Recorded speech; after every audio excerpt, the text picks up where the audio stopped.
What's up all you Taco Tuesday loving dudes and dudettes, ToyShiz here, and I'm back yet again to give you guys another fresh retro shiz look back at the past. Today, we're going to be checking out the 1994 Toybiz Marvel Universe 10-inch figure line. This is the Spider Lizard and, of course, the Vampire Venom. I mean, of course, right? Everyone's heard of these characters. These are part of the larger box set of Marvel Universe figures. A lot of it was taking characters and kind of redoing them, but with the Spider Lizard, you do actually get something from the comics, not necessarily the animated series from which a lot of the Toybiz figures kind of started with, but it's a really nice looking figure. Great paint, really nice sculpted detail, especially in the face of the lizard. I love the teeth, I love the paint. He's almost Godzilla-ish, you know, in some ways, but I like on the other side, the mask is still draping off.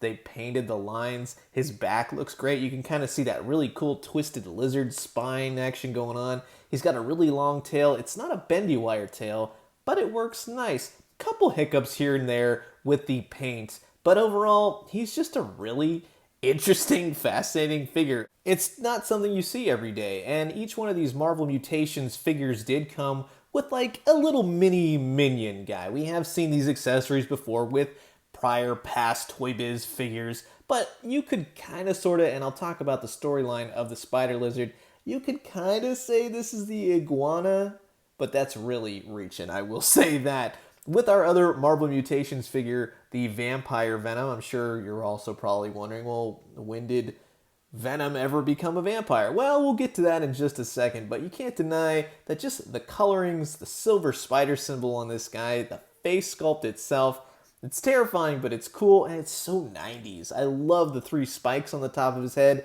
his giant white eyes, his tongue slashing out. You know, it's very fun, and me being a big Venom fan, it's always cool to see a very 90s looking take on Venom, and I can't tell you how nice, just he's got like a two-tone thing going on with the paint.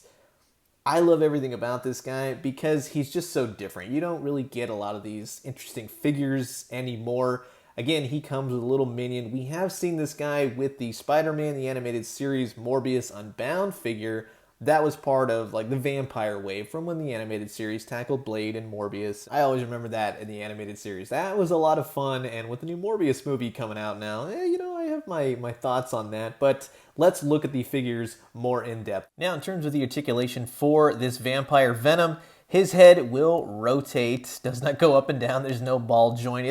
It's old school Toybiz action at its finest, single jointed, rotation at the arms, his legs will kick out, and he's got knees. Really nice paint overall, nice different sort of shade for Venom. He actually kind of has like a two-tone thing going on, a little bit lighter in the front, darker in the back. Nice silver Venom symbol. Overall, he's just a really interesting, cool looking figure, but let's check out the Spider Lizard. And again, much like the Venom, it's a very basic articulation. His head will rotate, his arms will go at the shoulders, he's got single jointed limbs, he'll kick out, he's got some single jointed knees, and his tail actually rotates. You can get it into some good positions. It comes out just a little bit. It's easily pop in and out. It does stick rather nicely. But overall, I would say this is a very cool, very interesting take on Spider-Man, you know, combining it with a lizard, and something I really wish the animated series would have had. For the accessories, you pretty much just get a mini figure. There's no articulation, nice paint for what they've added, but yeah, it's just a nicely sculpted little figure that has been used with other Toybiz figures, much like the Venom Bat. Previously, we saw it with Spider-Man when they did the Vampire Wars and everything else. So again, great sculpt, not really anything going on articulation-wise, but nice paint overall, and it's just, I'll give it to him, it's nice to just get an accessory with a figure like this. Now, you're probably saying, well, who in the holy heck is Vampire Venom? When did this happen? Well, the closest thing that I can really find is that way back in 1994, 1995, Malibu Comics teamed up with Marvel Comics to do one of their characters, Rune versus Venom, and in the storyline, basically what happens is Rune frames Venom for a murder. He absorbs the symbiote, and basically you kind of have that look with the extended jaw. This particular Venom has bat wings and extra hands and everything else, so It's really not 100%, but it is the closest thing to this that you want to get. And we all know Toybiz were using things at the time.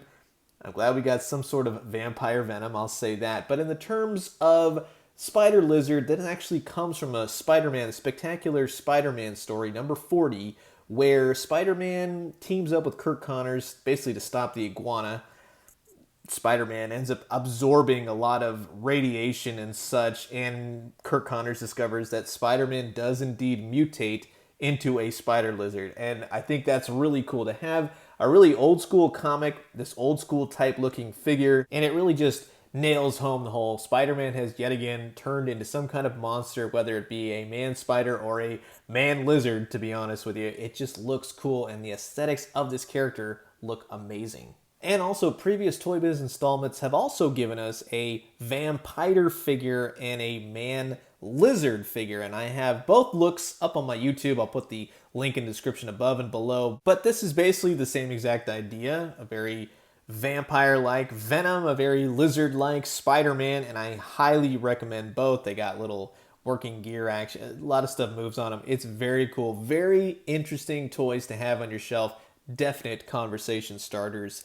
And being that these are in the 10-inch scale, they do fit with other previous Toybiz 10-inch figures. They're going to be a little large for your more 5-inch Spider-Man the Animated Series, but you can't deny that even though they didn't make these in the smaller scale, they're definite must-haves if you are a Spider-Man the Animated Series / Toybiz collector. The little minions are what they are. I could do either way with them, but it's nice to see a 10-inch figure coming with an accessory, so I will definitely give them that, and they do complement them well. I mean, the lizard one is completely weird, but Venom's does fit him, I guess, a little bit better. You know, they're wacky Toybiz designs, but I'm curious to know what you guys think.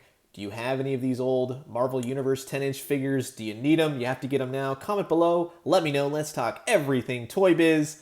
I'm going to leave you guys with that. As always, drink some great coffee, eat some great food, but most importantly, remember, do you belong to the Merry Marvel Marching Society? And when you do, let me know what you found. I'll talk to you guys soon. Adios.